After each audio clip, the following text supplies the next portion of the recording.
Enggak, ulang. Assalamualaikum warahmatullahi wabarakatuh. Selamat pagi anak-anakku sekalian yang cantik-cantik dan ganteng-ganteng. Sebelum kita belajar, marilah kita baca doa dulu. Bismillahirrahmanirrahim. Qala rabbis rohli sodri wa yassirli amri wahlul uqdatam min lisani yafqahu qauli. Amin. Oke, materi kita hari ini adalah tentang lanjutan dari kemarin. Materi kemarin yang kita bahas adalah eritrosit. Apakah itu eritrosit? Eritrosit adalah sel darah merah. Silahkan diingat-ingat. Ini gambarnya. Kemudian bentuk dari eritrosit itu dikatakan bikonkav. Bi artinya dua, konkav itu cekung ke dalam. Seperti di gambar bisa kalian lihat sendiri. Ya, jadi bikonkav cekung pada kedua sisinya. Cekung ke dalam. Eritrosit yang sudah tua dan rusak dirombak di dalam limpa. Ini gambarnya limpa. Bisa kalian lihat sendiri, dia letaknya ada di mana? Di atas lambung ya. Ini gambarnya nih. Limpa. Jumlah normal orang dewasa itu adalah 4,7 sampai 5,3 juta per milimeter kubik. Nah, kalian akan ketemu dengan angka-angka ini pada saat sudah yang mengalami yang dinamakan tes darah. Biasanya di sana ada jumlah eritrositnya berapa ya. Kalau kurang dari standar ini untuk orang dewasa itu maka dikatakan kekurangan sel darah merah. Kalau lebih dari standar 5,3 maka dikatakan jumlah eritrositnya itu tinggi. Ya. Oke, lanjut. Eritrosit berwarna merah karena mengandung hemoglobin atau yang sering kita dengar Hb. Itu adalah hemoglobin. Hemoglobin adalah senyawa protein yang memiliki daya ikat yang kuat terhadap O2 dan CO2. Apa itu O2? O2 adalah oksigen dan CO2 adalah karbon dioksida. Ya. Selain O2 dan CO2, ada lagi yang suka ikut terikat oleh hemoglobin adalah karbon monoksida atau CO. Nah, karbon monoksida itu sama seperti CO2, itu bersifat racun. Maka kalau kita hemoglobinnya kebanyakan mengikat karbon monoksida, kita bisa innalillahi, ya, bisa meninggal.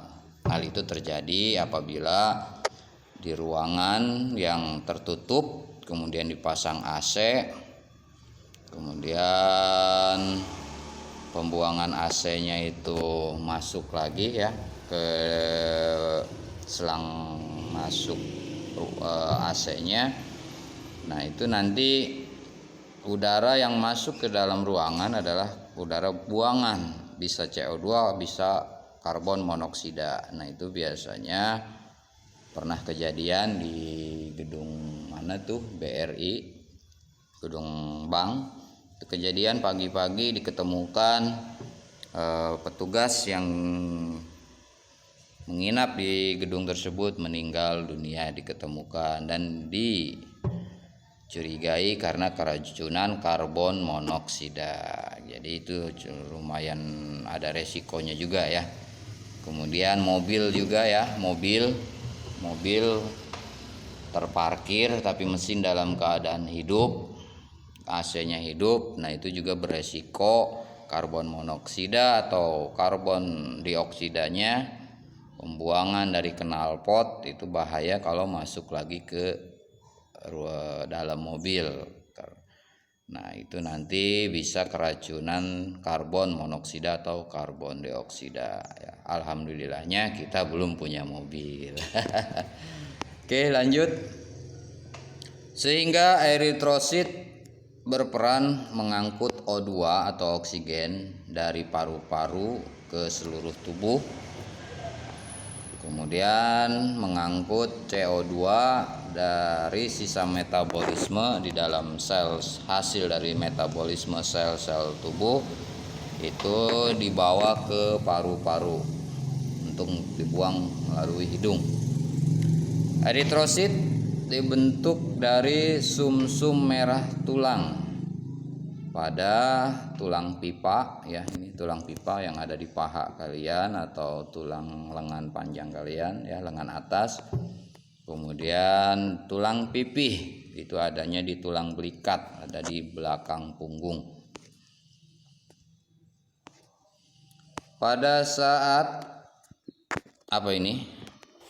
Ya, embrio atau makhluk hidup kecil, kalian berasal awalnya dulu seperti ini di dalam rahim ibu kalian ya. Jadi kalian asal awalnya itu berbentuk seperti ini. Ini adalah embrio, ada di dalam rahim perempuan, di rahim ibu.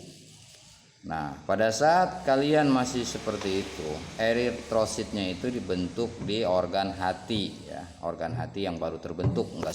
Gambar hatinya enggak seperti ini sebenarnya ya, masih sederhana.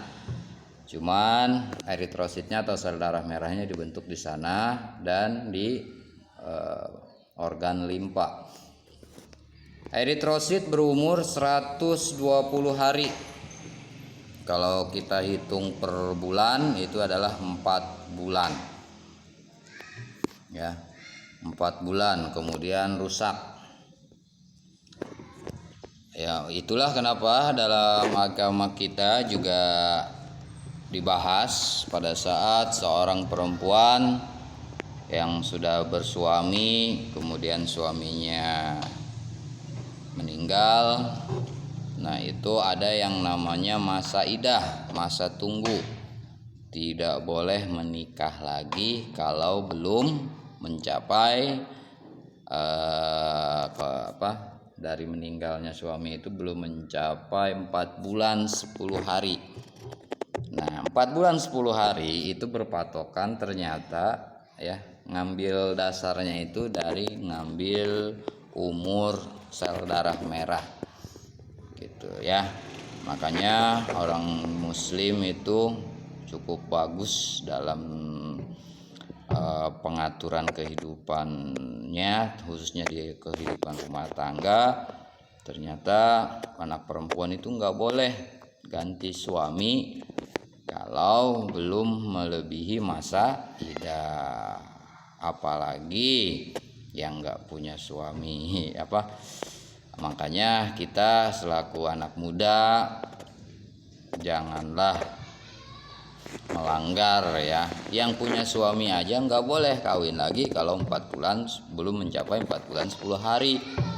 Apalagi kita yang belum, kalian gitu ya, yang belum menikah.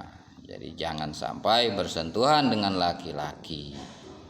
Itu. Jadi yang sudah pernah bersentuhan dengan laki-laki saja harus kawin nikah laginya itu harus 4 bulan 10 hari gitu. Jadi tolong dicamkan untuk kalian, usahakan jangan sampai terlalu dekat dengan laki-laki untuk anak perempuan. Kalau anak laki-laki juga jangan terlalu dekat dengan anak perempuan, khawatir tidak bisa menahan hawa birahinya begitu ya. Oke, itu sedikit ada pesan moral untuk kalian. Jadi kalian apalagi yang perempuan yang sudah men, kemudian laki-laki yang sudah mimpi basah, tolong untuk segera jangan terlalu dekat dengan lawan jenis ini buat kebaikan kalian juga. Oke, lanjut. Eritrosit yang sudah rusak akan dirombak di hati ya, akan dirombak di hati. akan dihancurkan di hati, dirubah ke dalam bentuk yang lain dan dilimpa. Kemudian untuk di hati, hemoglobin akan dirubah menjadi zat warna empedu atau yang dinamakan bilirubin yang berwarna kehijau-hijauan, sehingga nanti cairan empedu itu berwarna gelap ya, berwarna kehijau-hijauan, berkebiru-biruan biasanya. Kemudian nanti akan ditampung di kantung empedu ya, akan ditampung di kantung empedu. Nah, setelah ditampung di kantung empedu, dari gambar itu bisa kalian lihat kantung empedu menempel kantung empedu di sana. Nih, kantung empedu nyambung ke usus 12 jari. Ini lambung, ini hati, ini kantung empedu, ini pankreas. Nah, nyambung ke sini nih kantung empedu. Ya. Bisa kalian lihat nyambung ke sini. Nah, di situ nanti sari-sari makanan yang dari lambung nyampe ke usus 12 jari itu akan menerima dua perlakuan, akan menerima dua semprotan cairan. Pertama, akan menerima semprotan cairan dari pankreas. Ini ya, biasanya di sana ada hormon insulin. Kemudian ada cairan empedu nanti yang akan mencampur makanan yang sudah dicerna di lambung. Itu tujuannya apa? Tujuannya cairan empedu tersebut ternyata memiliki fungsi nanti bisa melarutkan lemak di dalam makanan, karena lemak itu atau minyak ya tidak bisa larut dalam air. Nah, sehingga susah untuk larut di darah, karena darah itu kan air cairan ya. Makanya dibantulah dengan kantung empedu yang mengeluarkan cairan empedu yang nanti di sana bermanfaat untuk melarutkan lemak, karena lemak itu adalah sumber energi tubuh kita yang terbesar ya. Perlu kalian ingat lagi, sumber energi dalam tubuh kita itu yang paling ada 3. Pertama lemak, kedua protein, dan yang ketiga karbohidrat. Itu jadi yang membuat kita bertenaga, ada tenaga itu adalah 3 jenis itu. Yang lain yang tidak menghasilkan energi. Karena lemak itu adalah sumber energi terbesar, maka sangat penting. Walaupun lemak juga ada resikonya, karena kalau cairan empedunya tidak bekerja dengan maksimal, maka lemak itu bisa menimbulkan kolesterol dan ujung-ujungnya stroke dan bisa mengakibatkan kematian. Jadi ada resikonya gitu ya.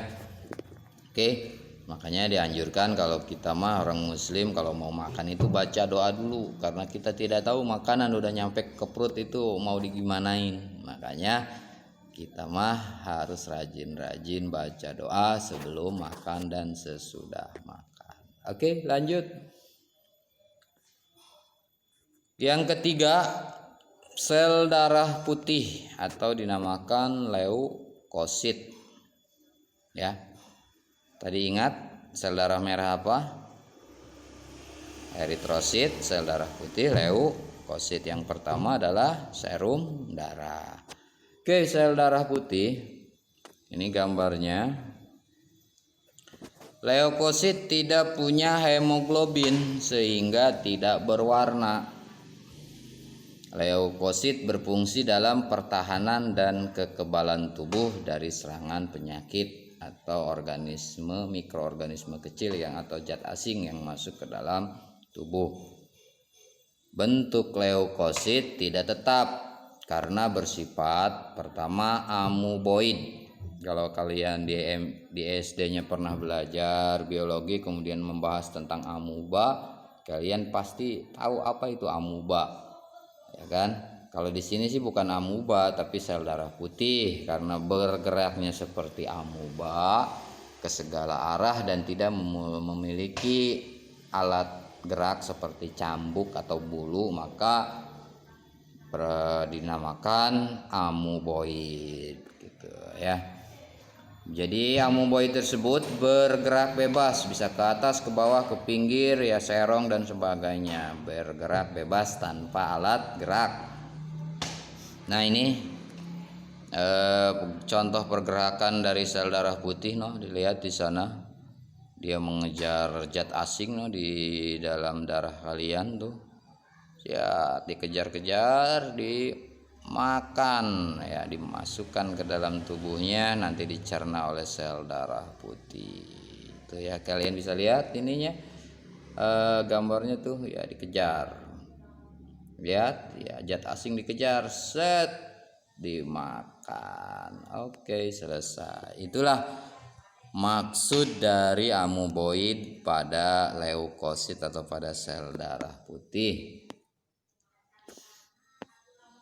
Kemudian sel darah putih memiliki sifat diapedesis. Apa itu diapedesis? Ternyata diapedesis itu dapat menembus pipa kapiler.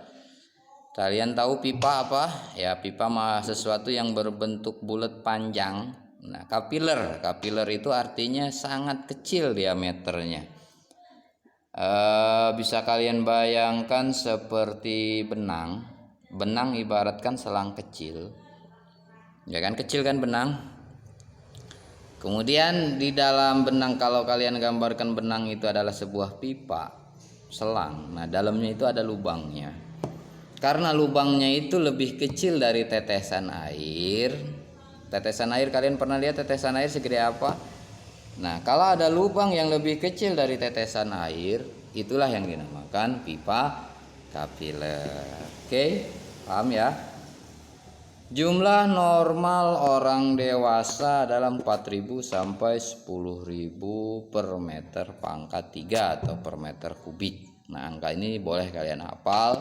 Nanti kalau ada tes darah kalian bisa lihat di sini. Kalau jumlahnya lebih dari 10.000 berarti kebanyakan tuh sel darah putihnya. Cukup bahaya kalau sel darah putih kebanyakan ya. Tapi normal, kekurangan juga berbahaya gitu. Jadi harus yang normalnya itu adalah 4.000 sampai 10.000 per meter pangkat 3 atau per meter kubik. Kemudian sifat yang ketiga dari leukosit adalah fagositosis, yaitu dapat membunuh kuman atau mikroorganisme dengan cara memakannya. Ya, mikro itu artinya kecil, organisme itu adalah makhluk hidup. Mikroorganisme artinya makhluk hidup kecil kayak kuman. Sebenarnya kuman itu enggak ada. Yang ada itu adalah bakteri, virus, dan jamur. Begitu ya, kuman itu hanya istilah umum. Sebenarnya dalam ilmu biologi itu adanya bakteri, virus, dan jamur. Oke. Umur leukosit hanya beberapa hari, bahkan ada yang beberapa jam. Ya, hanya ada beberapa jam itu apabila terjadi peradangan. Tahu peradangan? Dalam tubuh kita kalau ada luka kemudian ada radang, bengkak ya. Kayak kalian kita sakit gigi, itu kan berperang tuh leukosit dan zat asing masuk ke dalam darah sehingga sakit ya, gigi kita sakit. Itu karena ada perlawanan dari sel darah putih, kemudian menyentuh saraf, jadi terasanya sakit. Nah, lama-kelamaan kalau sakit giginya terlalu lama itu akan terjadi peradangan atau pembengkakan ya, karena banyak sel darah putih yang mati di situ, tertampung dalam satu titik di dalam jaringan kita, maka terjadilah bengkak. Oke, lanjut. Granula adalah butiran kecil dan halus di dalam sel yang mengandung enzim dan protein. Kemudian ada yang namanya granulosit. Granulosit adalah leukosit yang bergranula, memiliki butiran kecil dan halus. Kemudian agranulosit. Agranulosit adalah leukosit yang tidak bergranula. Lanjut. Kemudian yang keempat yang kita bahas adalah trombosit. Trombosit. Trombosit itu adalah keping darah. Trombosit terdapat di dalam serum darah atau cairan darah. Nah, ini ada alat yang dinamakan sentrifus. Jadi nanti itu yang panjang-panjang itu adalah tabung reaksi yang di dalamnya berisi darah. Ini yang panjang-panjang nih. Ini adalah tabung reaksi yang diisi darah. Nah, darah kan merah tuh, yang nggak ketahuan mana sel darah merahnya, mana serumnya. Setelah dihidupkan, alat ini nanti akan berputar nih, yang hitamnya ini akan berputar kencang ya, berputar kencang. Kemudian nanti akhirnya di sini di tabung reaksi ini akan terpisah, yang bawah itu berwarna merah, yang atas berwarna kuning. Jadi yang bawah itu adalah sel darah merah, sel darah, gitu. Yang atasnya adalah serum darah. Namanya sentrifus. Sentrifus adalah alat yang berfungsi untuk memisahkan serum dan sel darah. Trombosit berfungsi untuk proses pembekuan darah. Apa sih pembekuan darah? Pembekuan darah itu bisa bermanfaat, bisa tidak. Kalau kita terluka, tergores, darah kita menetes, ditutup sama betadin atau perban, nah itu lama-kelamaan akan berhenti tetesannya. Apa nggak dibungkus-bungkus sama perban dan ini? Kalau lukanya tidak terlalu dalam sih, nanti lama-kelamaan juga akan berhenti sendiri. Tapi kalau lukanya besar dan dalam, itu harus dibantu dengan jahitan biasanya ya. Ke dokter atau ke bidan biasanya dijahit. Itu dalam fungsinya adalah membantu proses pembekuan darah. Kalau orang kampung sih zaman dulu, walaupun lukanya besar gede kan nggak dijahit ya, dibungkus saja menggunakan kain bekas, kemudian ditutup menggunakan kunyahan daun merdeka.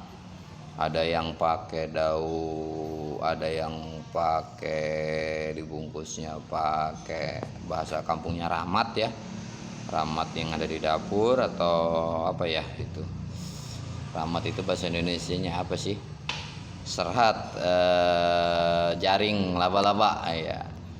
Kalau bapak sih sederhana. Kalau dulu kalau luka dalam juga pernah terobek kaki karena luka nginjek keong ya, tahu keong, siput ya, itu kan tajam sekali itu. Wah, kaki bapak sampai dalam lukanya. Itu pakai resep orang tua, itu pakai yang namanya bawang merah diparut, dicampur dengan gula putih, ditempelin di luka itu yang dalam, kemudian dibungkus pakai balut kain bekas gitu. Nah itu seminggu, kena minggu ya, Minggu, Senin, Selasa, Rabu, Kamis itu udah sembuh.